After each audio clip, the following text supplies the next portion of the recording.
This was a huge disappointment for the Padres as this very winnable game slipped from the Padres. Who's to blame? Is there something more to panic about? Let's talk about it. Hi, welcome back to another episode of Padres Digest with your host, Andrew. Today we are upset and we are sad because we could have definitely won this game. But we'll get into it in just a second. Before anything, please subscribe. I'm working on some sub goals for us, but let's just say this. If you can get us to 2,500 by the end of September, something good will happen. And if we can get to 3,000 by the end of the baseball season, something better will happen. I haven't worked out yet. What? But I've been busy. I'm sorry.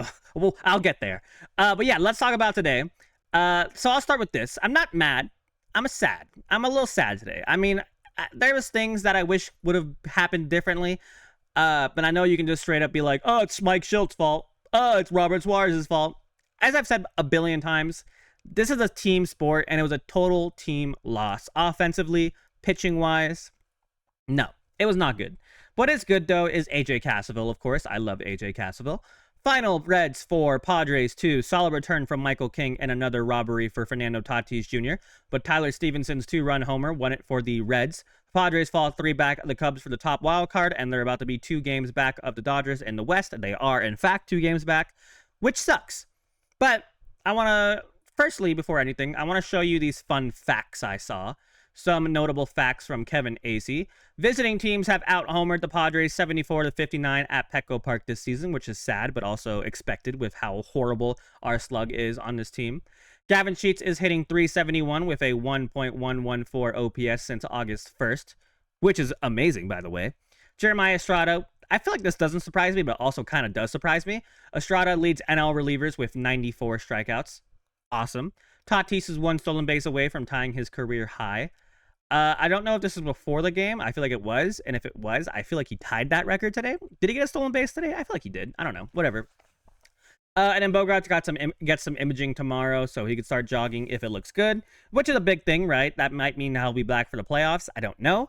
But it's always good to see your players getting healthy. Let's start with this.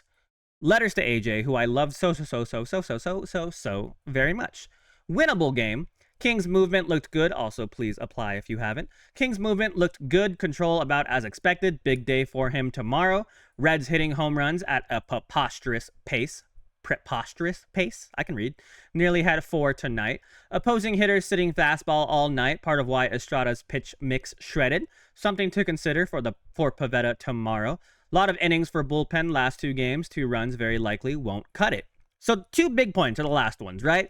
The third one I'm going to get into a little bit later, but it does tie into a big decision we made today. And then a lot of innings for the last 2 games and 2 runs. Not going to cut it, right? So let's start with Michael King. Probably the biggest news of the night. His night is done. He was solid. 5 innings pitched, 3 hits, 2 runs, 2 strikeouts, and a walk on 63 pitches.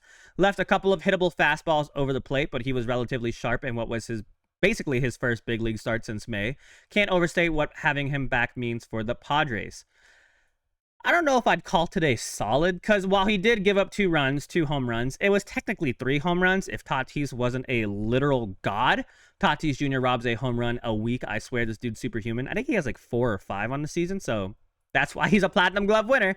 And that's why those who said he should put him back in shortstop are wrong. Like, it's an opinion, I get it, but you're wrong. But I don't know if I'd call it solid. Like, it's good compared to the rest of our starting rotation, but I feel like we expect so much more of Michael King that, like, I just feel like he should have better stats. Like, 2 strikeouts for Michael King in 5 innings is insane to me. What it feels like, really, is when we first traded for him and he started getting, like, spring training starts and, like, early season starts last year, he was kind of prone to giving up home runs, and he eventually eased in and became, like, almost a Cy Young Award winner. I forget what he was in voting last year, but I feel like this is what we're at right now. We're at Michael King needs to get eased in, and he has like 4 starts to do it. So let's just let him do his thing. And I feel like with Ruben Niebla and this Michael King in general, and I guess Freddie Fermin too, who is big with the pitchers, I feel like over time this will work out hopefully very well. Like, he had really good stuff today at some points, but I feel like at some points he just didn't, and that's probably just a fatigue or just an injury kind of thing. And I don't mean fatigue like he's tired. I mean fatigue like he's been injured and needs to get his like stamina back, I guess you could call it. But we'll take it. I mean, for the progress he's making today was solid, but for what we know Michael King can be, it was a good defined day. Let's put it that way. Another thing though, Padres starter completed 5 innings pitched 1 time in 9 games from the 25th to September 3rd, but the Padres starters have gone at least 5 innings pitched in 5 consecutive games since a much needed turnaround to say the least. Yeah, bullpen's been taxed recently, so it's nice to see the starters go a little longer. Let's hopefully keep up that momentum. We'll see what happens. But let me start by showing you this. I keep saying let me start. We've been mid-video. Whatever, right? So let's talk about the bullpen real quick. We'll get into Suarez in just a little sec. But like Michael King, fine game. We talked about that. Jeremiah Estrada looking very, very, very good. Wandy Peralta looking solid like we know he's been. And then Mason Miller looking like one of the best pitchers in the game. And then Robert Suarez. So the Robert Suarez decision, hello Tatis Jr., was a very controversial decision, to say the least. Padres elected to bring Robert Suarez in the pitch on back-to-back days despite the fact that he went 1 2/3 innings last night. Tyler Stevenson just made them pay for that decision with a tie-breaking 2-run homer in the Western Metal Supply Company building. It's 4-2 Reds. I get both sides of this argument. So there's the Shildt defense, and then there's the Shildt, we hate you. There's the argument for that. So let me start with the defense. And this might be a little bit me stretching a little bit for like the truth, but when you put in a pitcher like Robert Suarez, you predict and you expect for him to be effective, right? It's just a nature. Robert Suarez, I know we don't love him all the time, but he still is one of the most effective closers and relievers in the league. He is, right? I think he still leads the league in saves. You can't be a good pitcher or you can't be a bad pitcher and lead the league in saves. It's simple as that, right? So I get why you wanted to put him out there because he's a good pitcher. But the statistics somehow, some reason say that when you put him into a tied game in the 9th, more often than not, it's not good, right? I don't have these exact statistic on the top of my head, but I feel like that's well-known knowledge at this point. And let me go back to this one point like I promised you I would. No, this one. Opposing hitter sitting fastball all night. What does Robert Suarez throw? Fastballs. Nothing but fastballs and the occasional changeup. So if your opposite team, or if the opposing team is hitting fastballs all night and you bring out a guy who throws nothing but fastballs, like, what do you expect? You know what I mean? What do you expect? So I'm more leaning towards blaming Shildt for the decision than defending him. But again, I get it. You put these pitchers out, you pay them this kind of money because you expect them to perform. That's why being a manager is such a tough position. But I feel like at this point, Mike Shildt should know his bullpen enough to know that that probably wasn't the best decision.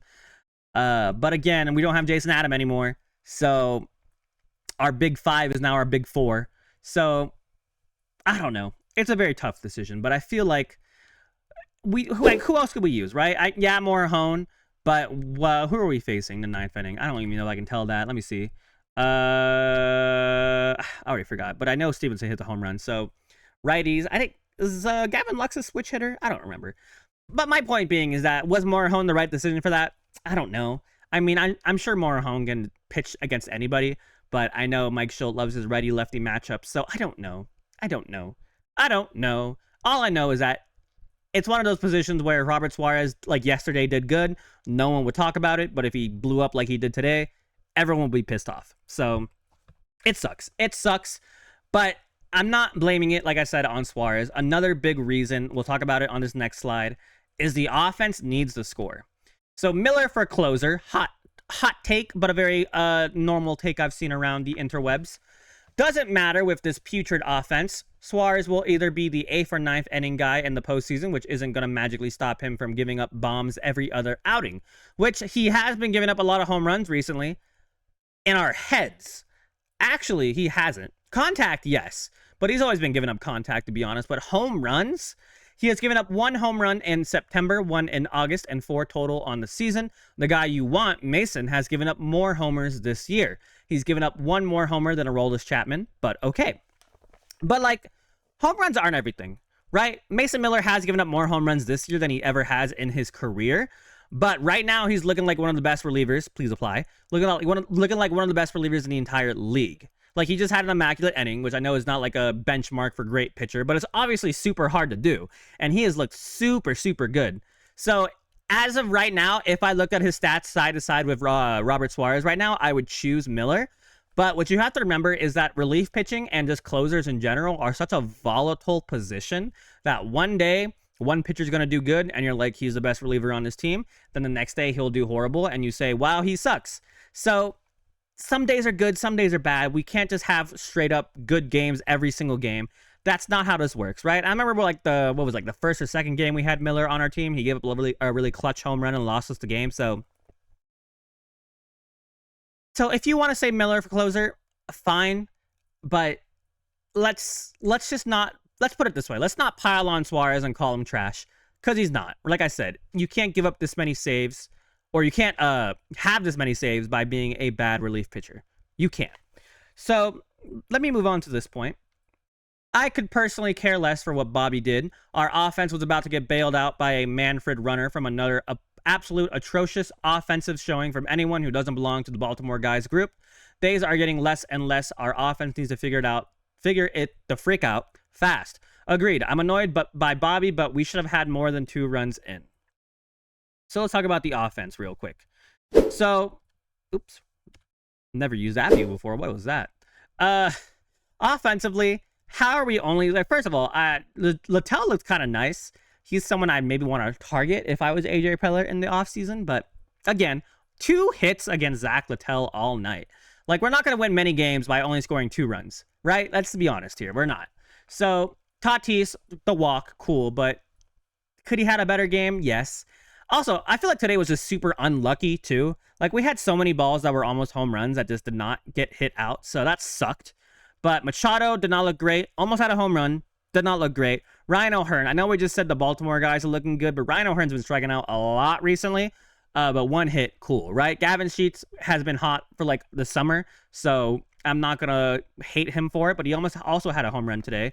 Laureano did his best. Merrill has been looking amazing recently. I know he struck out twice, but he might be back. He might be back, to be honest. Iglesias is Iglesias, right? We know what we're expecting. Arraez got a strikeout, which I feel like he's been striking out a little bit more recently. Not like as much as like a normal hitter, but it's kind of concerning to see that from Arraez, a guy who never strikes out, but maybe I'm reading too much into it. Cronenworth with the RBI, that's cool. Federmean, better for your defense, but we know what we mean there. So yeah, unlucky day, but also we should be scoring more runs. Like, yeah, luck had something to do with it, but we should be scoring more runs. But let's not panic. Yes, we're not going to sweep the Reds, but let's just go in tomorrow, and we're going to have Nick Pivetta tomorrow. What Nick Pivetta's got to do is not throw only fastballs, because he's going to get lit up if he does. Throw some more pitches in there. But I like having Nick Pivetta tomorrow, especially offensively. It's going to be tough, because Andrew Abbott is a lefty. We don't play well against lefties, so honestly, we need Nick Pivetta's best tomorrow if we want to win this series. I know we're not going to sweep, but that's fine. I don't know if the NL West is realistic for us, but let's just focus on getting the playoffs. Let's focus on cleaning up these inconsistencies. We just need a nice, consistent win streak with some nice, consistent hitting. All we need is some consistency. But yeah, let me know how you guys feel. Do you think Michael King had a good day and you think he's back? Or do you think there's still we still want to see what happens with him? How do you feel about Robert Suarez? Do you think this is on Mike Shildt? Do you think this is on Bobby Suarez? Or do you think it's on both people? And how do you feel about Nick Pivetta tomorrow? Are you excited, worried? Let me know. Also, tomorrow the game's at 5:40 p.m., which is like literally when I leave for work. So probably no video until tomorrow morning. I'll try to put out a video tomorrow in the meantime for like a stopgap. But yeah, no game recap till tomorrow morning, or Thursday morning. So just be aware of that. Sorry, this video is kind of long. I'm a yapper. You know how it is. But thank you guys so much for watching. Have a fantastic rest of your day. Go Padres. Please win a game. I can't speak. I'm going to bed. I'm tired. Good night. Goodbye.